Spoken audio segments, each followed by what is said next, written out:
இந்த ரெய்னி சீசனில் நல்லா மழை பெய்யும்போது சூடாக டீ கூட சூப்பராக ஒரு வடை சுட்டு சாப்பிடும்போது செம்ம டேஸ்ட்டாக இருக்கும் இல்லையா? அதுவும் ஹெல்த்தியான வடை தான், இன்னும் சொல்லவே வேண்டாம். இப்போ எப்படி பண்ணலான்றதை பார்த்துடலாமா?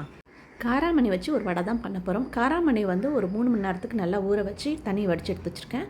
கடலைப்பருப்பு, காராமணி வந்து 1 கப்னா 1/4 கப் கடலைப்பருப்பு, அது ஒரு 1 மணி நேரத்துக்கு ஊற வச்சு தனியாக எடுத்து வச்சுக்கோங்க. இப்போ ரெண்டுத்தையுமே மிக்ஸி ஜாரில் சேர்த்துட்டு கொரப்பாக அரைச்சி எடுத்துக்கலாம்.